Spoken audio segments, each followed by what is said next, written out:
గాయపడ్డ సింహం రియల్లీ నిజంగా సింహం గాయపడింది అని అర్థమైంది. నేను ఈ సినిమా చూశాక నా ఎక్స్పీరియన్స్ మీతో షేర్ చేసుకోవాలనిపించింది. మన తరుణ్ భాస్కర్ యుఎస్ వెళ్తారు. సో అక్కడ ల్యాండ్ అయిన వెంటనే కొన్ని వీసా రిస్ట్రిక్షన్స్ వల్ల రిటర్న్ వచ్చేస్తారు. ఇంకా అప్పటి నుండి ఇలా అవడానికి రీజన్ అయిన యుఎస్ ట్రంప్ మీద ఎలా అయినా రివెంజ్ ప్లాన్ చేస్తాడు. రివెంజ్ ఎలా తీర్చుకున్నాడు అనేది remaining part of the film. So చెప్పడానికి పెద్దగా ఏం లేదు. జేడి తరుణ్ గారు మంచిగా యాక్ట్ చేసిన అక్కడ కథ ఏం లేదు. నాకు నచ్చింది ఏంటంటే మన తరుణ్ గారు ట్రంప్ మీద ఎలా రివెంజ్ తీసుకున్నారు అనే పాయింట్ కొంచెం క్యూరియాసిటీ చేసిన దానికోసం యూజ్ చేసుకున్న ఐడియా మాత్రం భలే ఫన్నీగా అనిపించింది. నెక్స్ట్ వన్ బీజిఎం మూవీలో ఉన్న ర్యాప్ సాంగ్స్ తో ప్రజెంట్ చేశారు. సెకండ్ హాఫ్ లో వచ్చే మన చిరంజీవి గారి పాత పాట అది కాశ్మీరీ ర్యాప్ సాంగ్ చాలా బాగుంది. ఆనెస్ట్ గా చెప్పాలంటే సినిమా మొత్తం మీద ఒక 2-3-4 సార్లు నవ్వుకొని ఉంటాను. Poor writing, boring execution, weak characterization అనే ఆన్ పేపర్ బాగున్నా, కాన్సెప్ట్ బాగున్నా, ఎగ్జిక్యూషన్ మాత్రం బోరింగ్ కొట్టింది.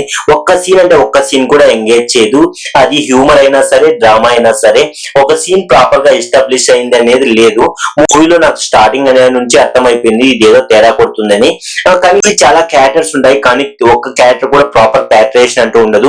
ఇంక్లూడింగ్ మెయిన్ లీడ్ సడన్ గా లవ్ కోసం యుఎస్ఏ అంటాడు, మళ్ళీ అక్కడ నుండి రాగానే ట్రంప్ ఏది రివెంజ్ అంటాడు, వాడి ఫ్రెండ్ కి ఏమో పిచ్చి అంటాడు. అసలు క్లారిటీ అంటూ ఉండదు. ఆ క్యారెక్టర్ అసలు మూవీ టీం మనల్ని మోసం చేసింది బ్రో. శ్రీ విష్ణు క్యామియో అని చెప్పి హీరోయిన్ ఫరియా అబ్దుల్ గారిని క్యామియో చేశారు. ఈ సర్ప్రైజ్ ముందే చెప్పుంటే బాగుండేది. ఇక శ్రీ విష్ణు గారి క్యారెక్టర్ గురించి మాట్లాడుకుంటే మంచి ఫన్ జనరేట్ అయ్యే క్యారెక్టర్ అయినా కూడా ఆ క్యారెక్టర్ ని ప్రాపర్ వేలో ప్రజెంట్ చేయలేదు.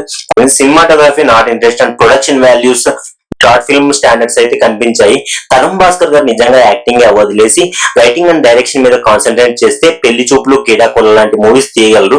ఎందుకంటే ఇక్కడ తన క్యాబుల్స్ ఎందుకు టైం వేస్ట్ చేస్తున్నారు అనేది అర్థం కావట్లేదు. ఇంకా యాక్టర్స్ పర్ఫార్మెన్స్ గురించి మాట్లాడితే జేడీ గారు కూడా శ్రీ విష్ణు అనే డీసెంట్ జాబ్. నిజంగా పర్ఫార్మెన్స్ గురించి మాట్లాడుకుంటే జేడీ గారు శ్రీ విష్ణు నిజంగా చాలా బాగా చేశారు. సినిమా చూశాక నిజంగా గర్జించలేని సింహం సైలెంట్ గా పడుకుంది అనిపించింది. నిజంగా సింహం అయితే గాయపడింది. సో మీకు నా వర్క్ నచ్చితే ప్లీజ్ సబ్స్క్రైబ్ చేసుకొని సపోర్ట్ చేయండి.